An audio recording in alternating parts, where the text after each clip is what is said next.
L'affaire des déguerpissements sauvages et des démolitions à tout va du gouverneur du district autonome d'Abidjan, Cissé Bakongo, continue de faire des vagues. Les Tchamans, population originaire de la capitale économique ivoirienne, réunie au sein d'une organisation dénommée Conseil des cadres et des leaders Tchamans, CCLT, sont montés au créneau ces jours-ci pour interpeller le président Alassane Ouattara sur les dérives de son collaborateur, le désormais célèbre Cissé Bakongo, maître d'œuvre des déguerpissements et des démolitions des habitats des populations des sous-quartiers de Jesco et de Boribana. Dans la déclaration du CCLT, l'organisation déplore la confusion faite sciemment par les services du gouverneur entre la soixantaine de villages multiséculaires à Tchan avec les quartiers précaires, lesquels quartiers qualifiés de zones à risque pullulent de façon anarchique au su et à la barbe des administrations successives du district autonome d'Abidjan. Poursuivant sur leur lancée, le Conseil et des leaders tchamans rappellent au chef de l'État leur farouche et continuelle opposition à la nomination de Cissé Bakongo à la tête du district d'Abidjan. Pour le CCLT, le gouvernorat des districts, dont celui d'Abidjan, a toujours obéi à une pratique politico-administrative établie et acceptée depuis 1980.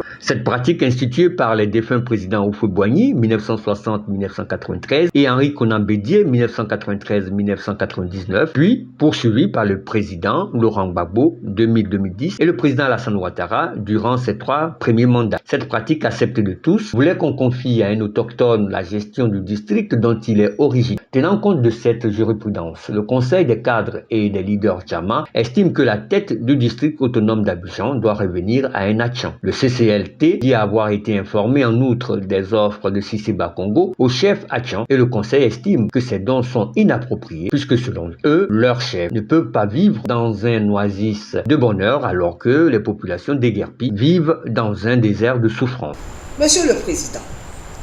autant nous désapprouvons la nomination de Cissé Bakongo en qualité de gouverneur du district d'Abidjan, autant nous désapprouvons ses premiers actes sur le terrain. Monsieur le Président, l'accord de restitution et d'aménagement tel que défini ne concerne pas les villages à Tchan, mais plutôt les quartiers urbains tendant vers la précarité absolue.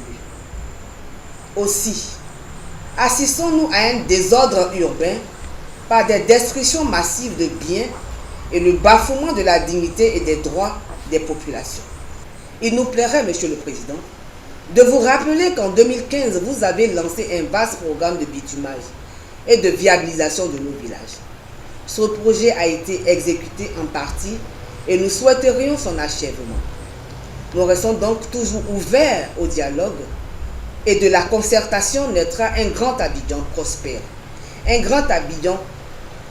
des peuples variés,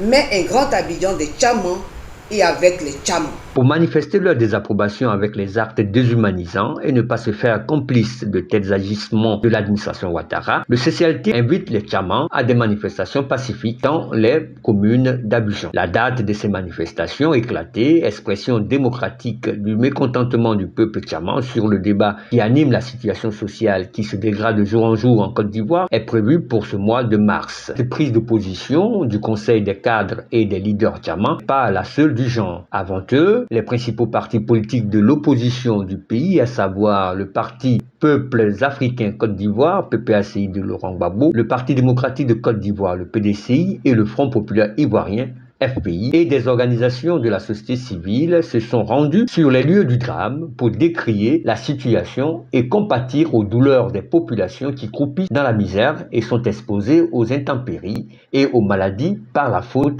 de certaines autorités du pays qui abusent de leur pouvoir pour martyriser leur peuple sans défense.